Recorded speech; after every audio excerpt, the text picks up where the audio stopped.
जय श्री राम दोस्तों, स्वागत है आपका आज की वॉक पे चर्चा में मेरे चैनल भारत का गौरव पे। धुरंधर को लेके, सेकंड धुरंधर को लेके, रिवेंज को लेके वही इकोसिस्टम दोबारा परेशान है। भाई किसी कैरेक्टर का नाम गलत है तो बताओ, पाकिस्तान के,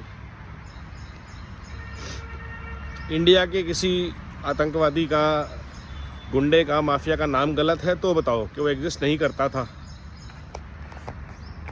जो एपिसोड्स डॉक्यूमेंटेड हैं हिस्ट्री में वो हुए कि नहीं हुए ये बताइए, वो लोकेशंस हुई कि नहीं हुई ये बताइए। अब डॉक्यूमेंट्री तो फैक्ट्स के ऊपर आधारित होती है ना, फिल्म का तो सिर्फ तड़का है। धुरंधर 1 हो, धुरंधर 10 हो, 20 लोगों ने मिलकर मारा, एक आदमी ने मिलकर मारा, but the point is these people damaged Bharat and Bharat system of spies and defense worked for years to get to them and their bosses and their ecosystem from inside and destroyed। ये है धुरंधर की कहानी। सीधी सादी बातचीत है।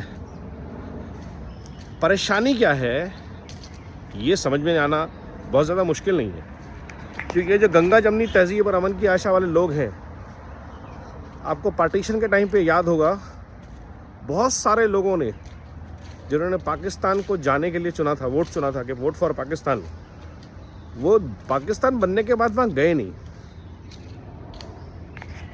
फिर उन्होंने अपने साथ बहुत सारा एक लाल जिहाद का इकोसिस्टम खड़ा किया इंडिया में 50-60 साल में, बॉलीवुड में, पॉलिटिक्स में, कल्चर में, लिटरेचर में, और नरेटिव सेट किया हमारी बुक्स में, एजुकेशन में।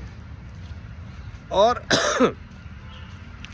फिर 2014 में Narendra Modi out of syllabus आ गए और उन्होंने जो फैक्चुअल अल्टरनेट हिस्ट्री थी जिसको दबाया गया था उसको जनता के सामने लाना शुरू किया कि हुआ क्या था ये जानना ज़रूरी है, असलियत क्या है जानना ज़रूरी है, इतिहास में आपके मॉडर्न, एंशिएंट हिस्ट्री, व्हाटएवर।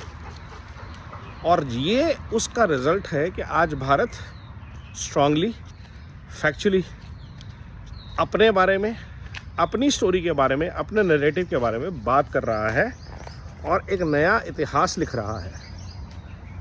जो आज बातें की जा रही हैं वो आने वाले टाइम के लिए हिस्ट्री, और यह इकोसिस्टम का बहुत बड़ा दर्द है, क्योंकि history has been rewritten across literary forums, across big format literary forum likes Bollywood, OTT and everywhere.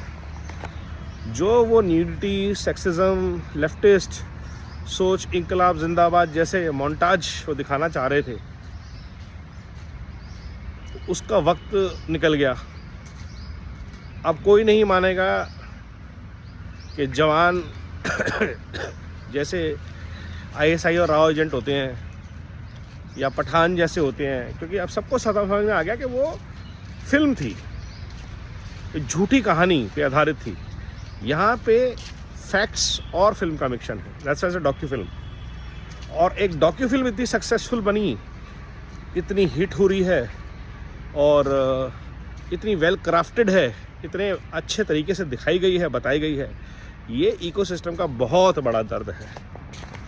और क्योंकि बहुत सारी इकोनॉमिक्स, बहुत सारा बिजनेस झूठ का, फरेब का, माफिया का इस नरेटिव सपोर्ट पे चलता है। नक्सलिज्म को इतने साल नरेटिव ने सपोर्ट किया कि नहीं वो तो गरीबों के लिए लड़ रहे हैं। जिहादियों को इस नरेटिव ने सपोर्ट किया, नहीं नहीं नहीं नहीं, वो तो अच्छे के लिए लड़ रहे हैं, अच्छे के लिए लड़कियों को फंसा रहे हैं, अच्छे के लिए लोगों की गर्दन काट रहे हैं, सरतन से विवाह कर रहे हैं।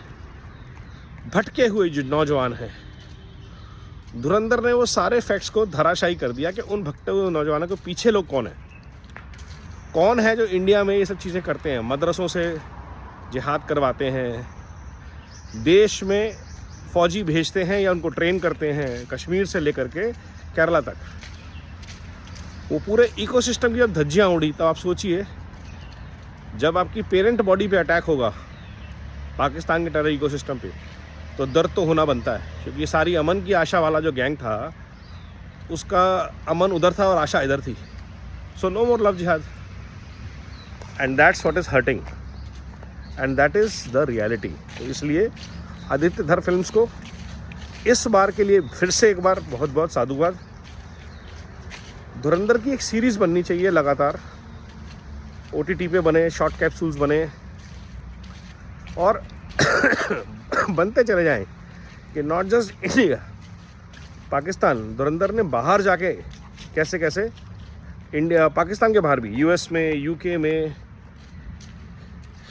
अलग अलग धुरंधर ने कैसे काम किए। तो धुरंधर का एक इकोसिस्टम जो जा के इंडिया के अगेंस्ट काम करने वाले लोगों को न्यूट्रलाइज करता है, ऐसा आइडिया आदित्य धर जी आपके लिए। नमो भारत, वंदे मातरम, जय हिंद।